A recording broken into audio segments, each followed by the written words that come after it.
मेरे इंतहाई काबिल कदर मेरे दोस्तों, बुजुर्गों, अजीज़ों, अल्लाह पाक का बेहद शुक्र है कि अल्लाह पाक ने फिर हमें एक मर्तबा इस मजलिस में अपने घर के अंदर इकट्ठे होने की तौफीक अता फरमाई। अल्लाह पाक ने जब इस कायनात को पैदा फरमाया तो सबसे पहले तमाम इंसानों के अरवाह को आलम अरवाह के अंदर पैदा फरमाया।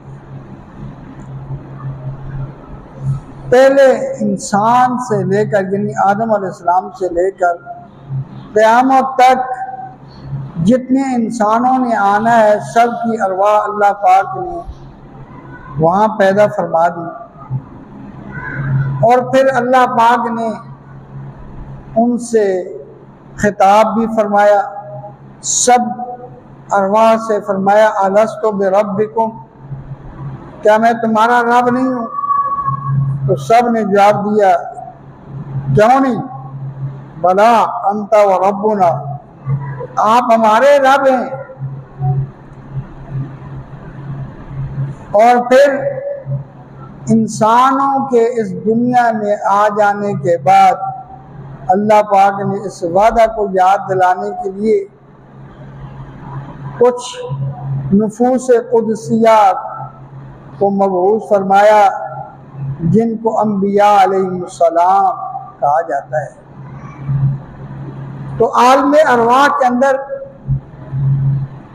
एक कॉन्फ्रेंस अल्लाह पाक ने आपने मुंतखब बंदों की भी बुलाई, यानी जिनको अल्लाह पाक ने नबूवत और रिसालत का मनसब अता करना था उन सब की अरवाहों को भी जमा फरमाया। तो जिससे सब इंसानों से वादा अलस्त लिया कि मैं तुम्हारा अलस्तु बिरब्बिकुम, क्या मैं तुम्हारा रब नहीं? तो सब ने जवाब दिया था कि क्यों नहीं, आप तो हमारे रब हैं। तो यहाँ इन सब नफूस कुदसिया जिन्होंने दुनिया में आकर अल्लाह का पैगाम अतम दर्जे में पहुँचाना था उन सब को भी जमा करके अल्लाह ने यह खिताब फरमाया जो मैंने अभी आपको सुनाया है तिलावत की सूरत में, वइज़ अख़ज़ल्लाहु मीसाक़न नबिय्यीन, और जब अल्लाह ने अंबिया अलैहिस्सलाम से आहद लिया, लमा आतैतुकुम मिन किताब, कि मैं तुम्हें किताब दूंगा, वह हिक्मा और नबूवत अता करूंगा। सुम्मा जाअकुम रसूलुम मुसद्दिक़ुल लिमा माअकुम, फिर जब मेरा अज़ीम अल मर्तबा रसूल सय्यदुल अंबिया, कायनात की सबसे अजीम हस्ती, अल्लाह के बाद जिसको दर्जा हासिल है, जनाब मोहम्मद रसूलुल्लाह सल्लल्लाहु अलैहि वसल्लम, फरमाया कि जब वो आ जाए, सुम्मा जाअकुम रसूलुम, जब मेरा रसूल तुम्हारे पास आ जाए, मुसद्दिक़ुल लिमा माअकुम, और वो उसकी तस्दीक भी करे जो तुम्हारे पास पहले किताबें आ चुकी हैं। तौरात की वो तस्दीक करेगा, ज़बूर की वो तस्दीक करेगा, इंजील की वो तस्दीक करेगा, सुहूफ़ इब्राहीम और मूसा की तस्दीक करेगा। मुसद्दिक़ुल लिमा माअकुम, कि वो सब की तस्दीक करेगा। लतुमिनुन बिही, तो तुमने क्या करना है, उस पर ईमान लाना है। तुमने उसकी बात पे लब्बैक कहना है, वला तंसुरुन्ना, और फिर दीन के मामलात में उनकी मदद भी करनी है। ये अल्लाह ने वादा लिया किससे, अंबिया अलैहिस्सलाम से। किससे वादा लिया, अंबिया अलैहिस्सलाम से। और कहाँ वादा लिया, आलम अरवाह के अंदर। अल्लाह जानते थे कि इनमें से कोई भी नबी अलैहिस्सलाम का ज़माना नहीं पाएगा सिवाय ईसा अलैहिस्सलाम के। वो नबी अलैहिस्सलाम की उम्मत में आएंगे। तो जब ईसा अलैहिस्सलाम नबी बने तो वो ला इलाहा इल्लल्लाह ईसा रूहुल्लाह की तबलीग किया करते थे। वो ये कलमा पढ़ाते थे, लेकिन जब कुर्बे क़यामत वो आसमान से दुनिया में आएंगे, क्योंकि उन्हें जिंदा जिस्म मारूफ क्या आसमान पर उठा लिया गया है, तो क़यामत से पहले अल्लाह उनको दोबारा दुनिया में भेजेंगे। तो अब वो आकर इस कलमे की दावत नहीं देंगे, बल्कि वो ला इलाहा इल्लल्लाह मुहम्मदुर रसूलुल्लाह की दावत देंगे। अब वो नबी अलैहिस्सलाम की शरीयत के मुताबिक जिंदगी गुजारेंगे और वो हुकूमत भी करेंगे, और उनके फैसले भी जो है वो नबी अलैहिस्सलाम की शरीयत के मुताबिक होंगे। उम्मत की क़यादत करेंगे, लेकिन अपनी शरीयत के मुताबिक नहीं, बल्कि शरीयत मोहम्मद सल्लल्लाहु अलैहि वसल्लम के मुताबिक करेंगे। लतुमिनुन बिही व लतंसुरुन्ना, फरमाया कि तुमने ईमान भी जरूर लाना है और उनकी मदद भी करनी है। फिर अल्लाह ने अंबिया अलैहिस्सलाम से फरमाया, क़ाला अक़ररतुम व अख़ज़तुम, क्या तुमने इकरार कर लिया और ये वादा ले लिया। क़ालू अक़ररना, उन्होंने अर्ज की, या अल्लाह पाक हमने इकरार कर लिया। तो फिर अल्लाह पाक ने फरमाया, तुम गवाह हो जाओ और मैं भी तुम्हारे साथ गवाह हूं। और अगली आयत में क्या फरमाते अल्लाह, फमन तवल्ला बाद ज़ालिका फउलाइका हुमुल फासिकून। जो भी इस वादा के पुख्ता होने के बाद अल्लाह जानते हैं कि इनमें से कोई भी इस वादा से फिरने वाला नहीं है, इस वादा को छोड़ने वाला नहीं है, लेकिन फिर भी फरमाया कि अगर कोई ऐसा हुआ तो फिर उससे ये एजाज़ जो है ना वो लेंगे। तो अब अल्लाह ने जिन शख्सियात को भेजना था दुनिया में नबी बनाकर, तकरीबन 1,24,000 कमोबेश सबसे अल्लाह ने वादा ले लिया। और किसकी नबूवत, किस पर ईमान लाने और नुसरत का वादा लिया? नबी करीम सल्लल्लाहु अलैहि वसल्लम पर। तो गोया कि वो सिलसिला जो आदम अलैहिस्सलाम से नबूवत का शुरू हुआ था, वो नबी करीम सल्लल्लाहु अलैहि वसल्लम पर अल्लाह ने उसको मुकम्मल फरमा दिया। इसीलिए अल्लाह ने आप पर ईमान लाने और आपकी नुसरत करने का वादा किया। और ये बात रोज़े रोशन की तरह वाज़े होगी कि अब वो महल जिसका आगाज हज़रत आदम अलैहिस्सलाम से हुआ था, वो मोहम्मद रसूलुल्लाह सल्लल्लाहु अलैहि वसल्लम पर आकर मुकम्मल हो गया। अब उसमें किसी किस्म की कोई गुंजाइश नहीं है, जिल्ली बरूजी कोई किसी किस्म की गुंजाइश नहीं है। अगर कोई नबूवत का दावा करेगा वो कज़्ज़ाब हो सकता है, दज्जाल हो सकता है, वो मखलूक का सबसे बदतरीन इंसान हो सकता है, लेकिन वो नबी नहीं हो सकता। क्योंकि नबी करीम सल्लल्लाहु अलैहि वसल्लम ने खुद फरमाया कि अगर मेरे बाद किसी को अगर नबूवत मिलती तो अल्लाह ने वो सलाहियत उमर रजी अल्लाह तआला अन्हु के अंदर रखी है। तो जब आपके बाद नबूवत है ही नहीं है तो फिर कोई और कैसे नबूवत का दावा कर सकता है? सबसे हैरत वाली बात यह है कि अल्लाह ने अकल दी है, अच्छे भले पहचान करने वाले, अकल इस्तेमाल करने वाले, लेकिन शैतान के पीछे ऐसे चले कि शैतान ने उनको ऐसा गुमराह किया कि वो शैतान के मुरीद बन गए। और उन्होंने अकल से काम भी ना लिया कि भाई नबी अलैहिस्सलाम के ऊपर तो नबूवत आकर मुकम्मल हो चुकी है, आपके बाद तो कोई नबी हो ही नहीं सकता। तो अगर कोई नबूवत का दावा करता है तो वो नबी तो नहीं है, कज़्ज़ाब है।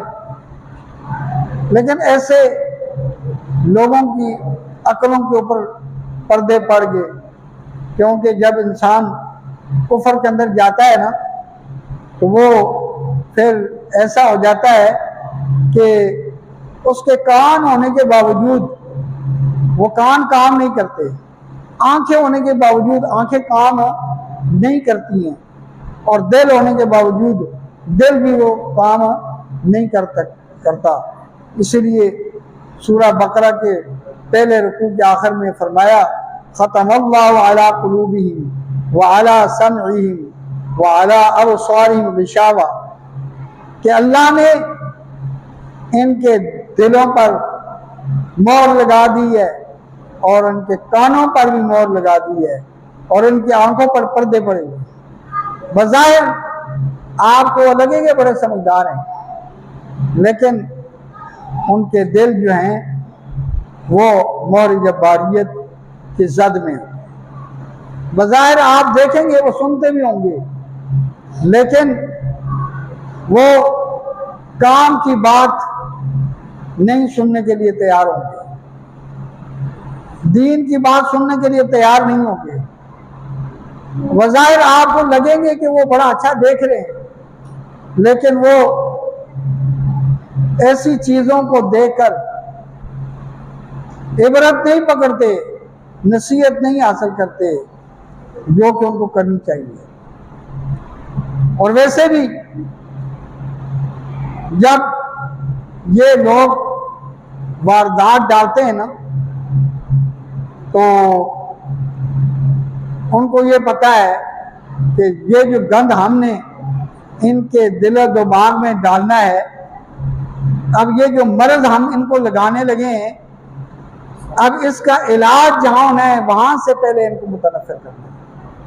पहले ये नफरत डालेंगे कि आपने मौलवियों के पास नहीं जाना, उलमा की नफरत डालेंगे। इनको पता है कि हमने जो गंदगी इनके दिलो दिमाग में रासिख कर दी है, अब इसका इलाज यहाँ ही हो सकता है। तो कहते हैं ना हो बांस न बजे बांसुरी, ना उलमा के पास जाएंगे और ना ही इलाज होगा, क्योंकि शुबहात जो डालने हैं उनका इलाज तो उलमा नहीं करते हैं।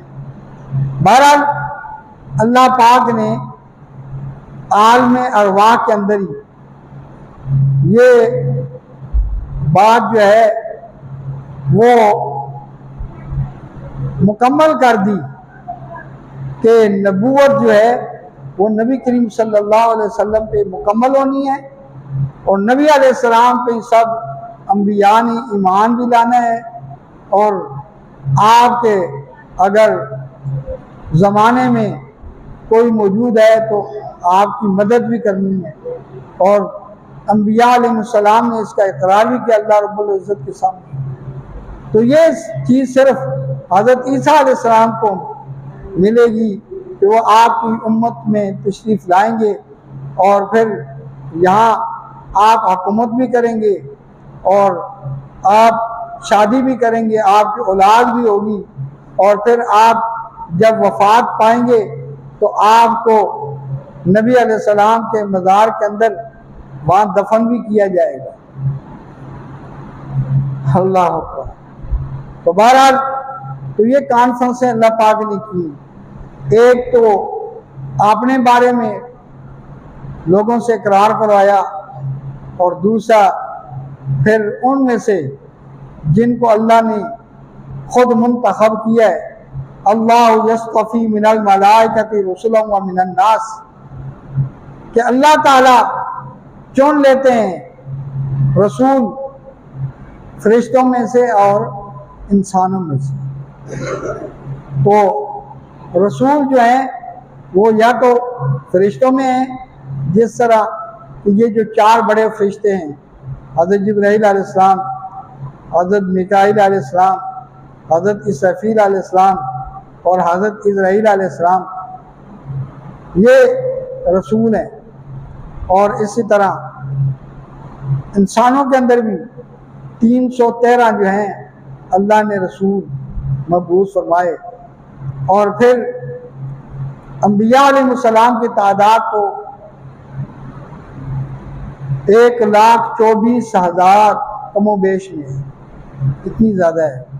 उनमें रसूल हैं, फिर उनमें वो रसूल भी हैं जिनको अल्लाह पाक ने सबसे ऊंचा मर्तबा अता फरमाया, इनको उलुल अज़्म रसूल कहते हैं, जिनमें सर फहरिस्त हज़रत नूह अलैहिस्सलाम है, फिर इब्राहीम अलैहिस्सलाम है, मूसा अलैहिस्सलाम है, ईसा अलैहिस्सलाम है, और फिर सब के सरदार अव्वलीन व आखिरीन के सरदार जनाब मोहम्मद रसूलुल्लाह सल्लल्लाहु अलैहि वसल्लम। बहरहाल चूँकि ये आज 24 सफ़र मुज़फ़्फ़र है और आइंदा जुम्मे रबीउल अव्वल का आगाज़ हो चुका होगा, ये सीरत का सीज़न है। वैसे तो सीरत पूरा साल भी इंसान बयान करे तो आपकी सीरत ख़त्म नहीं होती है, लेकिन क्योंकि इस महीनों में सीरत का ज़्यादा चर्चा होता है, इसी पे बात की जाएगी। और ये जो महीना अभी चल रहा है जिसकी 24 तारीख है, इसका मैंने नाम दिया सफ़रुल मुज़फ़्फ़र, कामयाबी का महीना। इसके बारे में मैंने पहले भी अर्ज़ किया था कि लोगों के अंदर एक गलत चीज़ मशहूर की गई है, तेरा तेज़ी, यानी इसके पहला 13 दिन जो है ना वो बड़े ख़तरनाक होते हैं, ये होता है वो होता है।